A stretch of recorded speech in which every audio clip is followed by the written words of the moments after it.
Hello, everybody, and I am here to recap a 34-7 victory over the Cincinnati Bengals. And Dalton had himself a rough outing.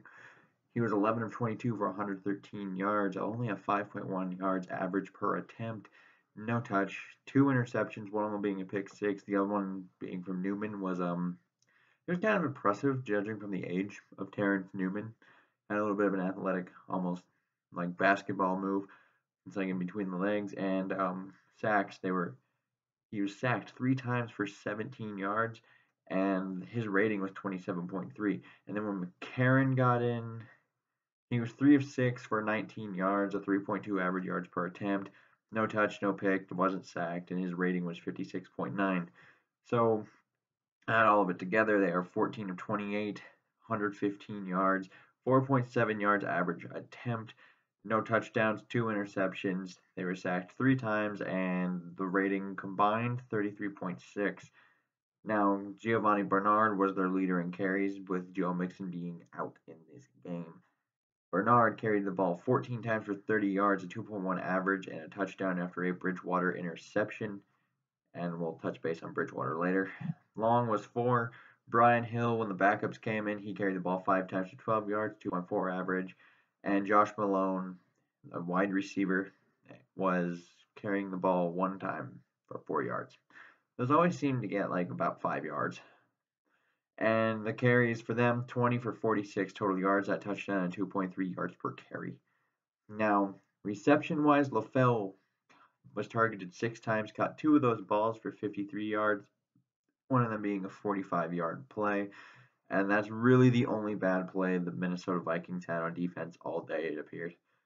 Yes, you could argue the touchdown run, but they were put in a pretty bad situation. And Green, 2 catches on 4 targets for 30 yards. CJ Uzomah, the tight end, 4 catches on 4 targets for 24 yards. Gio Bernard, 3 catches on 5 targets for 13. Alex Erickson, 1 catch on 2 targets for 11 yards. Tyler Croft, 2 catches for 1 yard, and he was targeted 4 times. Josh Malone didn't catch a ball, but he was targeted 3 times. And third down conversion, this team was 1 of 13, putting them at around 8% on the third down conversions.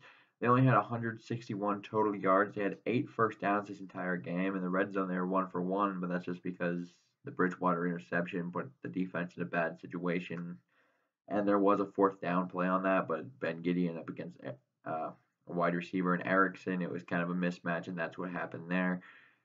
And penalty-wise, they had 5 for 44 yards. They had the ball for 24 minutes and 8 seconds, and they lost the turnover battle by -1. Now, Minnesota, 20 of 23 for Case Keenum, 10.3 average, 2 touchdowns, no interceptions, was sacked twice for 14 yards early on in the game. I think both of those could have been, well, the first one definitely could have been avoided. I think he kind of stepped up into the sack on the second one, but after that, the O-line played pretty well and solid, and his rating was 138.4. Teddy made his return in this game once it was really, really, really in hand. He was 0 of 2 for nothing in a pick, basically, is what happened there. Team-wise, 20 of 25 for 222 yards and 9.4 average, 2 touch and a pick, sacked twice with 116 is their rating. Running the ball, I actually thought this would be a more productive day running the ball. I feel like early on in the game they probably should have done more. But Murray carried the ball 20 times for 76 yards, a 3.8 average with a touchdown. His long was 14. McKinnon, 9 carries for 24 yards, 2.7 average. Keenum had 1 carry for 20 yards. Diggs had 1 carry for 7. Bridgewater took knees, so he has 3 for -3. And that is 34 carries for 124 yards, a 3.6 average, and a touchdown. And then receiving-wise, we have a very unlikely leader in the receiving category today, and that is a one, Jerick McKinnon.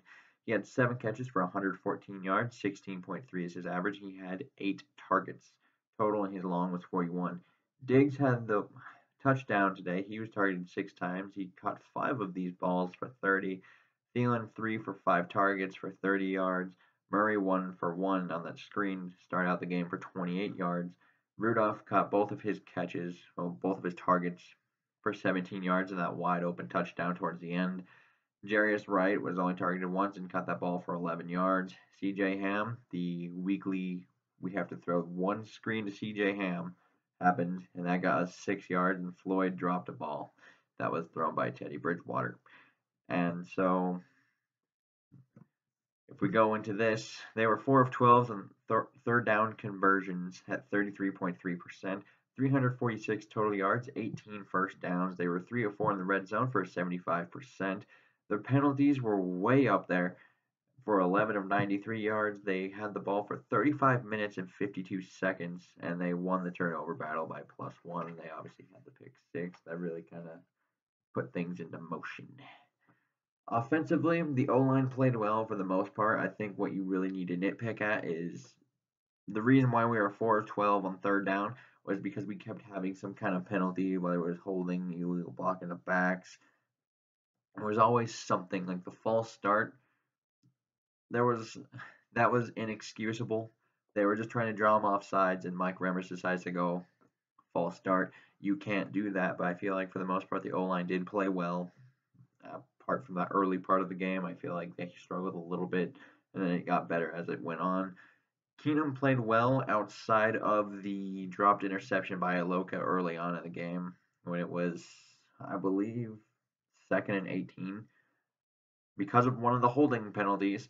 And so he threw it up there for Diggs, but the safety came over. He dropped an interception, and then he kind of hurt his shoulder, and then he tried to come back in, but I don't remember if he actually made coming back into the game a real thing there. But Iloka's actually a pretty good safety, and we can't have him making those throws come playoffs. They were able to run the ball. However, early in the game, I feel like they were doing too much play action without trying to establish the running game, and it was kind of weird, and then it wasn't always working. So I feel like those could have gotten more plays had they actually tried to run the ball a little bit more early on, but it kind of fixed itself in the end because Murray did have 20 carries in this game.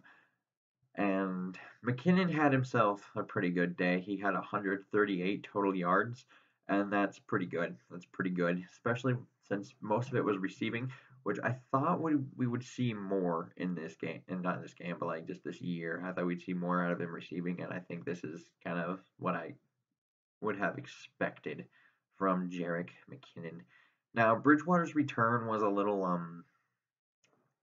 it was nice to have him in there, and then he threw the pick, and then he had a drop pass by Michael Floyd. And I'm not going to necessarily hold this against Bridgewater because he hasn't played in 2 years, so it's kind of like he's going to have some rust. It's better off to get him in some games now in case Keenum goes down in the playoffs, or if they really, because we're not making the switch permanently this year. Like Zimmer's not going to make the switch. I think we've established that. So we're kind of coming into if Keenum is horrible in a first half of a playoff game, do we need to go to Bridgewater, or does Keenum get hurt, thus putting in Bridgewater? So that's kind of what that is. And I feel like we need to get him some time. Week 17 is the next game where I would say, okay, you need to probably get him some time in that game, just to knock the rust off of him, because he looked kind of panicked that first play where it was almost like the 2015 line all over again. You had underachieving receivers, not a good offensive line, and then he threw a pick, but it was because he couldn't get the throw off in time because he was moving around the pocket a little bit, and then and it was a little high, and it goes through McKinnon's hands. That's an interception. And it kind of reminded you a lot of 2015 when he had to do all those and make those plays, and kind of just, it makes you feel good for where we are now. But yeah, I'm not going to get down on Bridgewater because he threw a pick the first time he threw and the drop pass by Michael Floyd. So don't freak out on Teddy Bridgewater and say he can't be the guy, he did this. It's not that bad. It is not that bad. And the defense here, that was complete and utter domination. We stopped the run all day. They only had 46 yards the entire day, and that forced him to be one-dimensional. So Dalton ended up throwing 2 picks, Newman and the Kendricks pick 6, and they only allowed 115 pass yards all day. At 4.7 yards is their average yards per attempt. And they were 1 for 13 on third down. They had 8% on third down. The only issue the defense had this entire game was that one play by Brandon LaFell. And if you take that out, this is just complete. They're done. Like it's nothing even to be like. There's really nothing to really analyze because that's the only play that was bad in my mind. And one last thing, clinched the North for the first time since 2015. Feels pretty good to be back up on top. And Green Bay lost, so they're out of the playoffs. And yeah, it's a good time. Good time to be a Viking fan.